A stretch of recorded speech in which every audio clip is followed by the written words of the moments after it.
Hello and welcome to Comedy in a Nutshell, a podcast with me, Mark Decano, in which I try to befuddle the Oxford English Dictionary with alternative definitions of the word comedy by asking those in the know what comedy means to them, and maybe come up with a more up-to-date definition of the word comedy.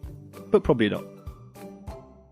My guest this episode took her first steps in comedy in 2018, and in 2020, as comedy ground to a halt, she took to Instagram and kept the comedy going. In 2021, she was a semi-finalist in British Comedian of the Year.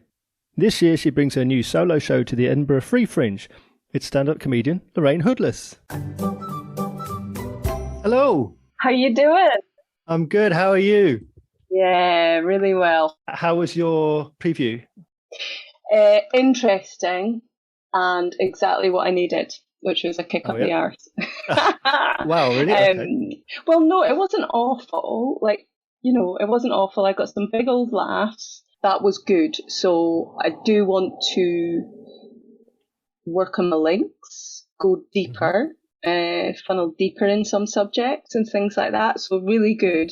But, that way where it's like time is a chicken and I'm full-time job still. So how much pressure do I want to put myself before, or do I treat it more like an evolution when I get up there? So we'll see. Yeah. I've got another 2 previews to do. You never know. Even if it's just a couple of pals, it'll be fine. It's a run through. It's a test of my memory. And they'll laugh or they'll not laugh, and that's exactly what you want, right? So. It's all learning. It's all learning. So yeah, it was good. It was good. But I got what I needed out of it. But perfect. I didn't run through it for the first time and go, "Oh my God, I'm a genius." So you're performing at this Edinburgh as part of the PBH Free Fringe, which is a great forum for new and upcoming acts. I like to support the PBH Free Fringe if I can. Thank you. I appreciate that a lot. So, it is. It's difficult because there's a lot of people out there kind of just shouting the same things, really. Look at me. Look at me. Yeah, that's true enough. I like to support the Free Fringe. I find that sometimes a lot of the free shows are better than some of the higher ticketed shows. And I don't know why that can be, except for the fact that maybe you work harder because the money comes at the end and not up front. Do you think that's true? I'm not sure. I think that's a nice theory, but I think there's lots of reasons that it could be. It could be because when you go up, some people go up and they start with PBH, and then they might move on to a ticketed one, right? So when you're starting, if for example, my journey has been, I did a half hour with PBH, then I did an online show during lockdown, and then 45 minutes with PBH. And then I'll go on to do my hour either next year or the year after, perhaps. But I'll see how it goes. So I guess when you do your first kind of longer run, it's usually just like a smash of everything that you've got, right? Yeah. So you kind of got, whenever you want to do a debut, you've kind of got however many years that have preceded you to draw from before your debut, whereas the ones that are doing shows every year that are an hour's worth are having to come up with that in 1 year time frame, right? Yeah. But I guess that's only an argument for why a ticketed show that is not a debut and is maybe like a difficult second album might be more difficult, but or third album or what have you. But maybe it harks back to what we were talking about earlier when we talk about getting a bargain. When you pay the tenner for a show and it's all right, versus you pay nothing for a show and you chuck in a few coins. Delighted, like pure delighted. But yeah, so maybe there is something around value that's different.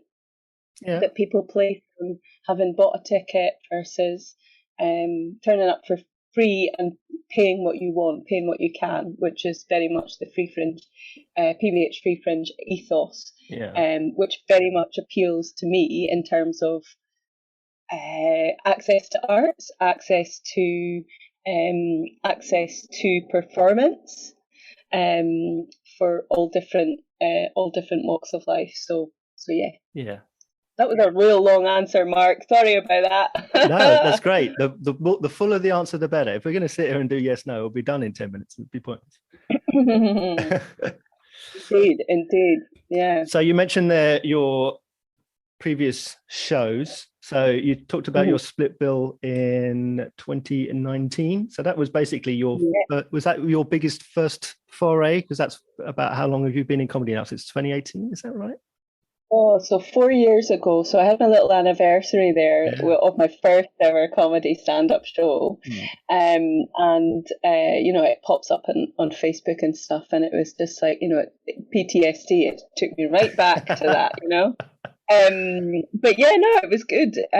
So 4 years, I think I probably went to the Fringe early, and did half-hour split bill, but for me, it was kind of like, do you know what? I might die tomorrow. It's like a lifelong dream of mine to go to the Fringe and perform, because it's like been on my doorstep when I lived in Scotland, and always just looked on like that. Oh, I like to do that. I like to perform.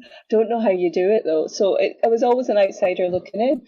So I just thought, why the hell not? I don't know how long this ride's going to last. I'm just going to throw myself into it and see what happens. Yeah. And it was experience. It was full on. It was learning. It was just an education. An education. I came out stronger. I came out more confident. I came out with the respect of my family still intact, which is, that's quite a big thing when you're starting a comedic journey, let's say, I think. Yeah. But yeah. Mm-hmm. But you still work full time, don't you? You're in a big pharma training, is that right? Yes, I am. I work for a very famous pharmaceutical company that you may have heard of. Yes. We shall not speak its name. We better not. But let's just say I've been busy over the last wee while. Yeah. So I'm a training manager, which essentially means that I train people on interpersonal effectiveness. I train people on scientific stuff as well. Yeah. So it is a really good kind of starting point for getting into comedy, because I facilitate a lot. I say facilitate, crowd control or heckler. All those skills are massively transferable. Marketing yourself, things like that. So there's a huge amount of overlap in skill set. But I've always had performance. I've always wanted to be a performer, and that's why I ended up in a kind of teaching role, and that's why I've ended up bouncing back to pure performance in my alter ego life. I don't know, my real life instead of work life. Yeah. Definitely working to live, put it that way. But yeah. So where does that the right way round? Yeah, exactly. Where does that where does that passion for comedy originate then? How did that suddenly stand at the front of your mind? Do you know, like, speaking to somebody whose moniker is the comedy nerd, you're going to absolutely bloody hate this. This is terrible. But I'm not a comedy nerd. Like, I love laughing. I love performance. I love that. Yeah, I love to be entertained and entertain people. And like from a young age, like I used to be babysat by my granny, and by the time my mum would come and pick me up from work, I would have a little play ready for her. And poor mum, she'd just done like a 12-hour shift in the factory or something like that, and she'd have to sit and watch my shit show. But love runs deep. So like I do think that that was probably the starting point of it. So Granny Graham has a lot to answer for. God rest her soul. But yeah, from there, I was always a bit of the the funny one in the group, I guess, at school. So yeah, I like to be quite quick-witted, I guess, and I don't know. I was always a bit of a social butterfly, so I really like lots of people, and I like to kind of, hang out with lots of different people and lots of different friends. Even though I had a core group of friends, I liked loads of people and stuff. So yeah, I don't know. Maybe that's an answer. I'm not sure. So was there anyone who influenced you more going forward, that you saw someone on TV or you saw someone live and you thought, that's the thing that I want to do? Was there any specific person or any specific moment? More of a moment. So like every comic, every performer will have that, especially those that come to it a bit later in life. So like I started 4 years ago, so I started in my 39th year, right? Mm-hmm. And like, this is a horrible story. So like, I'm going to preface it with my dad's fine, but he got prostate cancer and it really knocked me for six, right? Mm-hmm. So I ended up like going through therapy and stuff like that. It was him that was sick, but like it really set me on a massive tailspin because I was head down, bum up, like absolutely doing like working. Not working to live, living to work. I was properly career minded, and I'd just come out of a terrible relationship, and this all happened, and I was like, what am I doing with my life? Like, why am I on this planet? Like, it just gave me a right good kick up the arse. Yeah. So really, it was more of an internal thing. People that influenced me, you talked about Kerry Godlim in there. I love her stuff. There's so many amazing female comics, and now that I'm thinking about them, I can't remember one of them, can I? Like Sarah Barron, like I love her. Absolutely love her. Yeah, brilliant. Like Josie Long. There's just so many. There's so many. I can't even think. I'm going to kick myself when I get off of this because I'll be like, oh my God, I should have said that person. Laura Lex. Laura Lex is an absolute runaway legend in my eyes. Anything that she's ever done, I've just been like, yeah, wow. Yeah, really good. Really good. But yeah, I'm not alone in thinking that, right? She's just awesome. Yeah, awesome for sure. But yeah, big fan girl. But that's no, that's great. That's interesting because I was having this conversation previously that it's interesting how now I go to a lot of shows. Yeah. So I've got about 50 something shows lined up for my week at the Edinburgh Fringe this year. Brilliant. Yeah, yours is one of them. Yeah, I want to see the finished article. I do like seeing work in progress, but I'll come back to that. Yeah. But I see a lot of comedy. What interests me, and I go back and I look through what I've listed out, or I've seen that show, that show. I now see probably more women or gender fluid or what have you, non-male. It's not all me. It's not all white straight males. White males. Yeah. It's more often it isn't. And I thought, well, that's interesting because my sense of humor hasn't changed, but what's available to go and see has changed. Would you agree with that? Do you see how has that changed and developed from what you've seen? I mean, I know your comedy from the experience from within is 4 years, but you've seen comedy from without as well. Yeah. So I guess like, if you are not within the kind of comedy community and the comedy performance community, the main exposure that you would have to comedy, other than going to a show, is going to be Live at the Apollo, a special on Netflix. It's going to be Jonathan Ross's stand-up show. It's going to be the crazy cool sketch show that's on ITV. It's going to be those kind of things that you come to. Sadly, BBC Three is not getting the funding. It's changing, so I think it's coming back, but I'm not sure what's happening there. Or indeed, it could be via the radio. So there's very, very kind of, entrenched. How do you say that? Blah. Entrenched. Yeah, that's it. Entrenched. I'll put it down to the heat. It's a hot day. Entrenched kind of routes that we would get comedy, other than like going to a comedy club or going to your bowling club that has a comedy night on, you know what I mean? Which you might do once in the blue moon, right? Mm-hmm. Yes, there is more variety. There is a lot more LGBTQ plus representation, as well as female identifying performers, and everything. Is that represented right the way up and down the comedy tree? Is that represented in every town and city on every bill? Absolutely not. So, and should it be, is the question. So a big question is always, is it a meritocracy? Is it a meritocracy, truly a meritocracy, or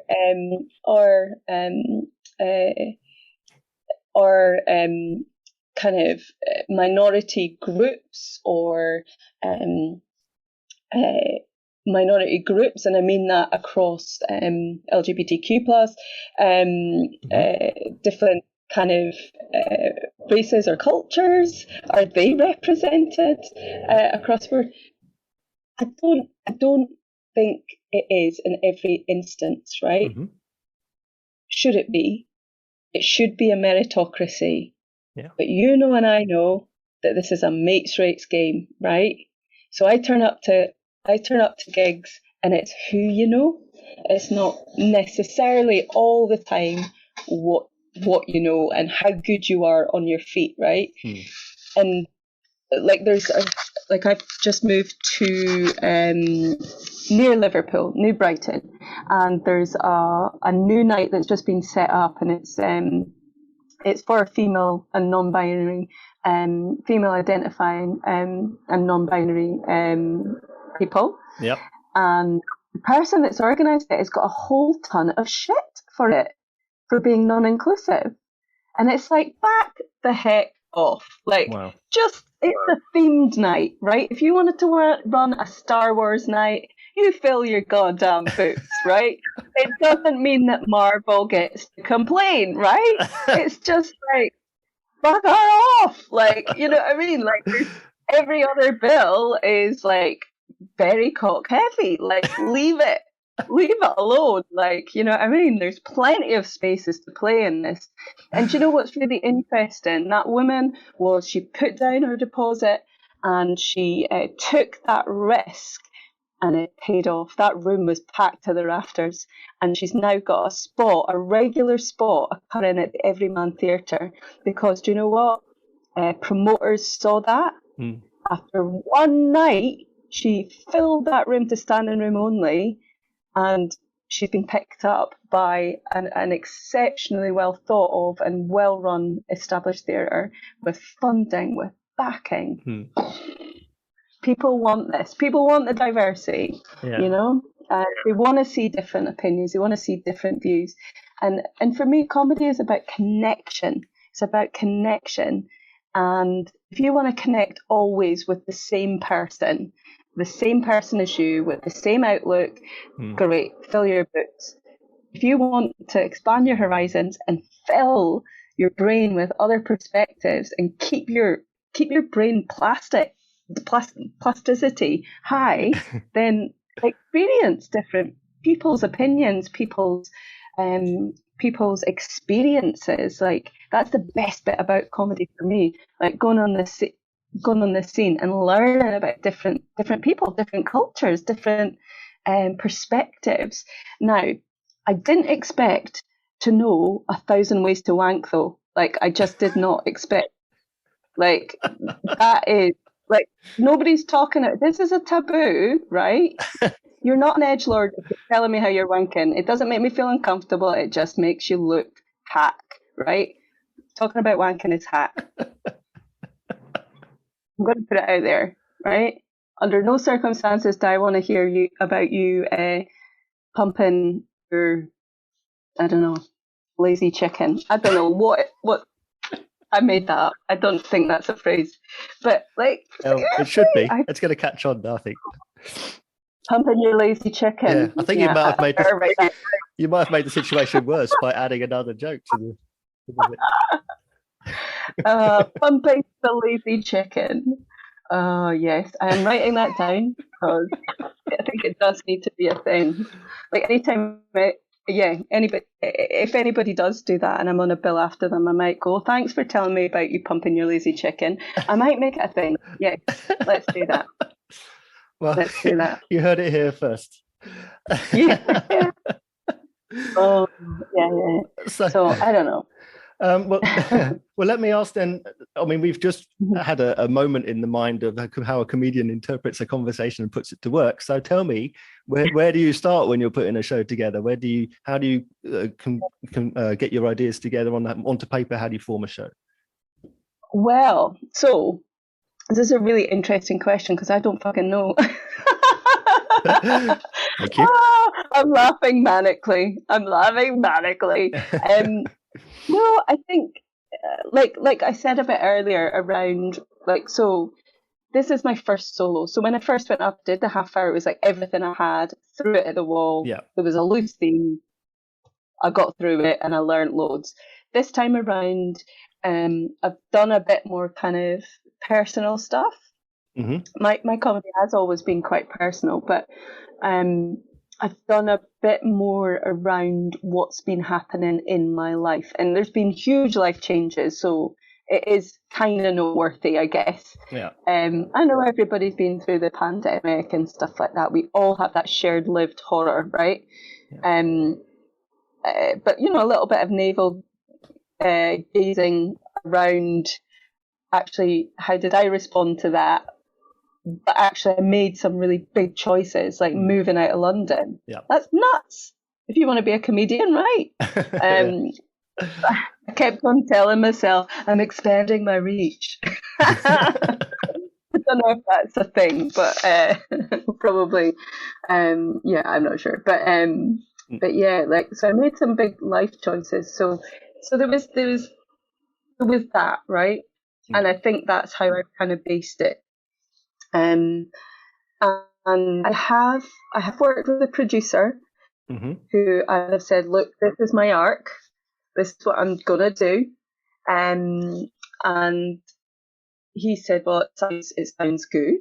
Have you thought about this as a device? And I'm like, oh yes, I have that device. Yes, I'm going to put it in there. Oh, have you thought about linking back? Yes, I'm going to link it back to there. So basically, I had a bit of coaching. Which does help. And also, I think if the feedback that I had from my partner was really, really good quality as well. So I think doing it and letting people see it and having trusted sources see it that are comedians and non-comedians and who have a personal vested interest and who don't, I think is super important. So yeah. But I mean, you can start anywhere. I started from a point of, I guess, a point of pain, but resolved pain, and what got me there and what's propelling me on. So that it's a moment, I guess. Yeah. And there's funny in everything, I think. Talking about feedback, obviously the last 2 years have been very interesting in terms of getting feedback and getting a work in progress and seen. So your show that you, I was going to say, took to Edinburgh in 2021, but online, according to everyone else. So you spent a lot of time online with that, trying things out, and I was happy to be part of that journey, watching. And it's what's interesting in that situation is when you're not in a room getting feedback from the audience live as a group, you're down to basically asking people, is that good? You're getting individual feedback. I mean, how difficult must that have been to get one-on-one? What am I doing right or wrong? So during lockdown, I did a couple of things, right? So when it happened, I was like, oh my God, everybody's doing stuff online. I don't know what I'm doing. Like, my life is crashing around me like everybody else was. What am I doing? What am I going to do? How am I going to outlet all of this like creative energy and stuff like that? But it took it was a couple of weeks before I kind of stumbled across what I kind of wanted to do. And that was reinvigorate my love for cocktails. Yeah. Yep. And also try and keep the momentum of writing, keep me honest with writing about stuff, right? So I signed up to Gráinne Maguire's course throughout lockdown as well, which is a brilliant course. Yep. Really good for writing techniques and things like that. Really amazing. I can't recommend it highly enough. For experienced or not experienced, it doesn't matter. If you've not been exposed to some of these techniques, then, you know, I don't think I knew what I was doing before, if you know what I mean. I can now put a name to a kind of joke, whereas I was just like, oh, you know, imitating, I guess. I don't know. But yeah, so I did I put this kind of love of cocktails, love of comedy together, and I did the wrong medium. Okay, I realise that now, but I did Instagram Live, right? So, crazy medium. I don't know what. TikTok was around. I should have gone down that route because I know people that are international superstars now that did like TikTok. But I had fun and I don't care. So I would go online for half an hour on a Friday, and it turned out like some of the times it was an hour, other times it was like party all night. Basically, it was just nuts. And I would have a prepared cocktail. I would show you how to make it. I'd have a few and get a little bit tipsy. I'd chat shit about the week, and some pre-prepared jokes that I'd written around it. But I'd basically be just like communicating to the camera. Yeah. And then also I started having some guests on as well, which was super fun, and I really liked that. And it was just like folks that were interested in the show, folks that kept on coming back, who became characters in themselves within the show. So it was pretty special in terms of keeping me active in writing. I can mix a cocktail, mate. I can. Oh my God, we just had a kitchen done, and I put a bar in there. So like, I am all about the mixology. So yes, so that was brilliant. So when I was doing that, I was getting feedback only through the comments. Yep. And if somebody wanted to come in and have a chat. But I was getting like suggestions of cocktails. I was doing like polls. So people were interacting a little bit. And like, so when you were just talking, you would get little love hearts or smiles or whatever it was. Yeah. So you're not getting the instant laughter. But what it did massively show me was that nothing matters. Absolutely nothing matters. Like, you can stand up in front of an audience and you can talk, you can make them laugh, you can not make them laugh, you can upset them. It doesn't really matter. Like, when it comes to comedy and standing up, it's not paying my bills right now. I'd love it too. But it's fun. It's playtime right now. This is the time that I get to play. This is the time I get to be an infant comic and learn and play. So it's not time to go to high school. I'm not doing my SATs. I'm not doing anything like that. I'm just having fun.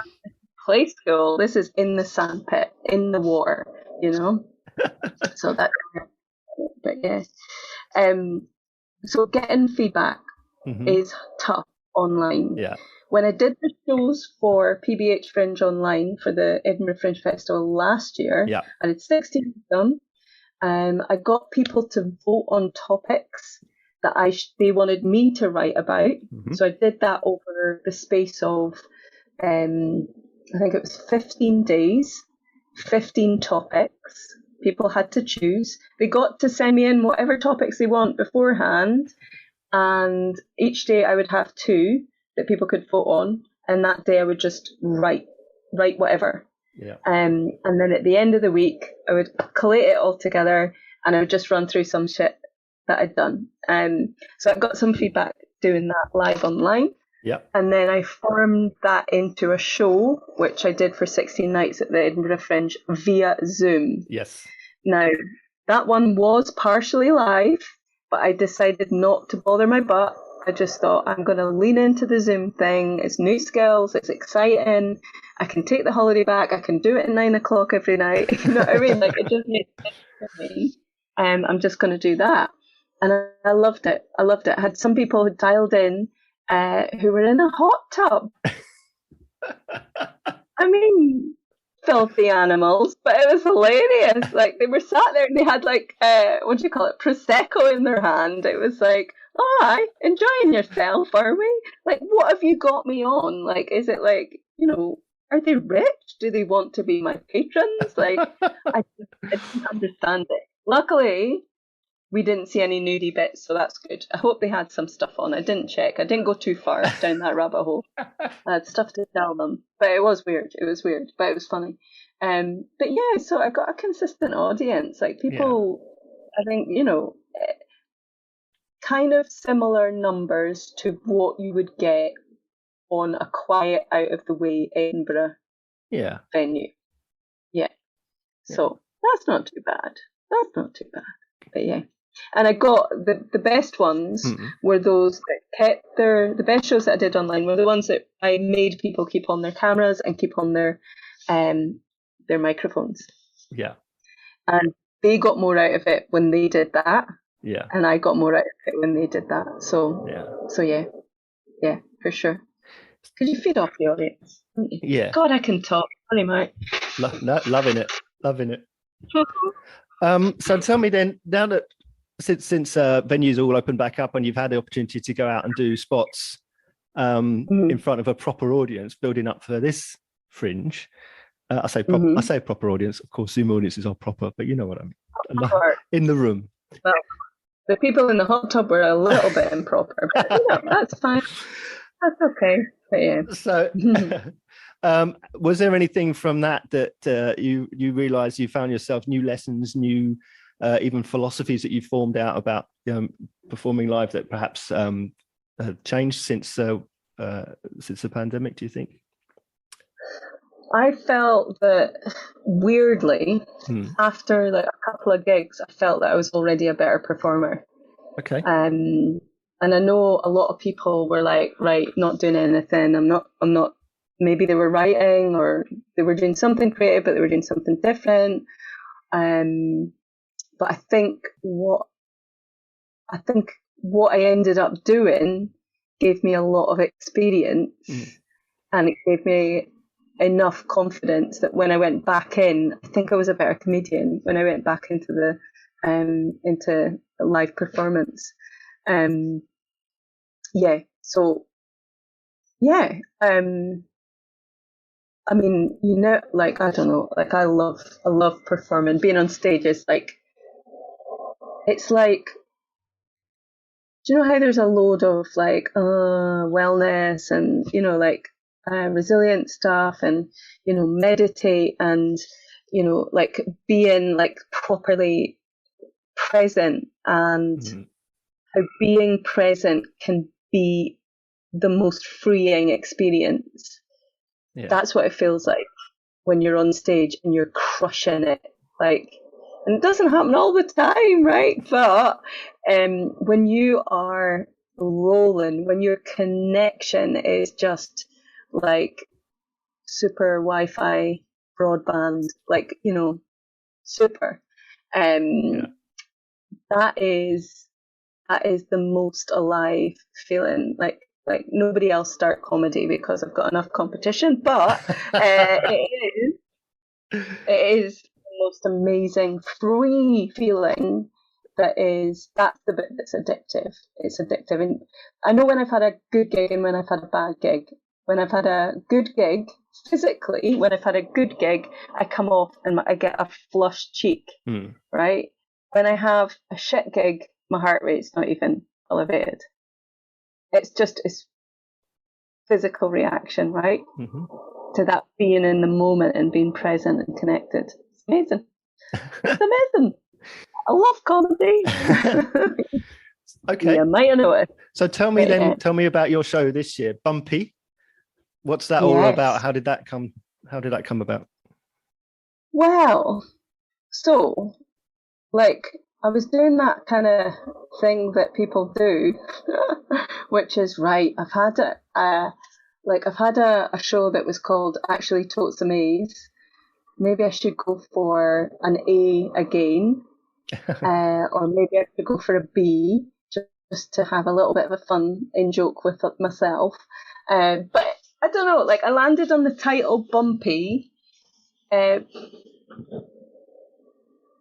Basically because of a couple of reasons. Mm-hmm. So some of it I talk about, some of it I hark back to some of the stuff that I talked to in According to Everyone Else, yep.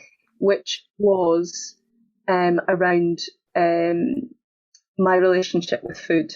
Yeah. And like going up and down in size, bumpy, bumpy, curvy, that kind of thing. Mm-hmm. The bumpy ride we've all had kind of thing. And without giving too much away, my partner and I have been looking into IVF. So we've gone partway down that journey. So some of that mm-hmm. is relevant to the bumpy piece also. So yeah, it kind of all ties in. So yeah, what is it about? It's about life as a 43-year-old trying to get preggo with the love of your life. There you go.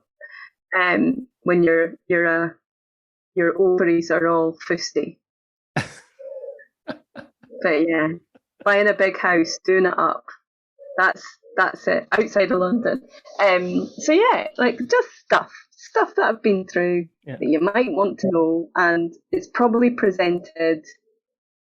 I'd say my style is probably a little bit gossipy, but gossip is all about me. If you know what I mean. I think that's probably my delivery. Yeah. Oh, let me tell you this. And it's all just my feelings. But yeah. So yeah, probably my yeah. That's not. Yeah. Thank you for making me think about my blurb, because that will probably be my flyering. My flyering technique. But yeah. I was going to ask you actually about your stage persona. I think you've already answered the question, because it's how much does it reflect yourself and your own style, or how much of a character are you more, do you think? Would you say you've answered that, or do you have more to add? Well, it is a weird thing. So like there is a lot of talk about year 3 or 4, and that's kind of where I'm at, that you kind of find your persona, as it were, or your shtick, like how you know what your kind of comedic voice is, right? Yeah. So there's a lot of chat about that around this time in terms of years. And I did a bit of soul searching around that during the pandemic, and I'm like, well, what am I? Because they say that your persona is basically you with the volume turned up, right? Mm-hmm. And I'm like, well, who am I? Who am I? Who is Lorraine Hoodless? Who am I? I'm an asshole.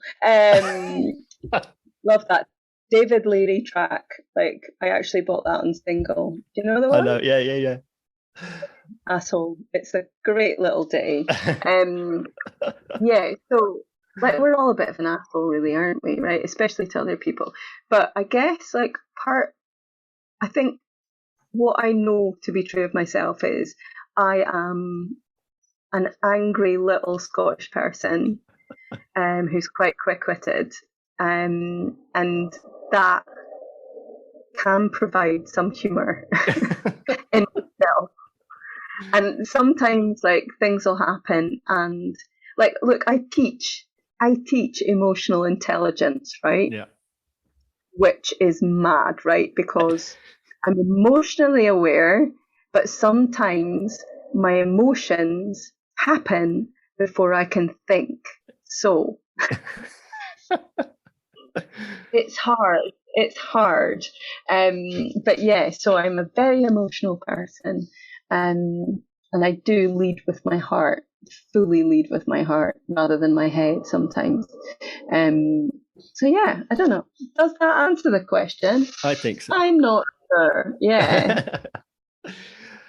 let me ask, where is your show, Bumpy? Where is it on? What time? When can we come and see it? It is on all of the festival, which runs throughout August. Yep. It's at 3:15 in the afternoon. Yep. And it's at the South Sider, which is a lovely, lovely pub and venue. Yeah. So definitely a good venue to come and see. Yep. I am delighted that it's at 3:15. Do you know why? Tell me. Because I'm so tired all the time. Like, I can be home and in bed in my jammies at 6 o'clock watching Netflix if I want to. I'm so happy about that. Like 3:15, and I can work in the morning remotely, so that's quite good. So I don't have to take as much time off, and I suspect there'll be a lot of comedians now that are actually able to do that. So that's going to change the dynamic of the Fringe quite a bit, I think. Yeah. But yeah, come and see me. It's going to be fun. I know I touch on some quite sensitive topics for some people, but I tell it with heart and honesty, and there's a whole lot of humour to be had in talking about these things, and I don't know why we don't do it more. Yeah. And it's not sad. It's not a sad story. It's just the lived experiences of the last few years. But yeah, excellent. So that's it. Okay. I'll put links to the venue and to your socials in the notes for the page. Thank you. So finally, Lorraine Hoodless, could you please summarize for me, what does comedy mean to you in a nutshell? Comedy is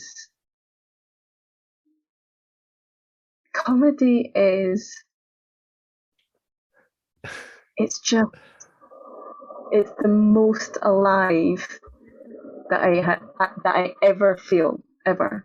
It is the most, it's just the mostest. Just answer.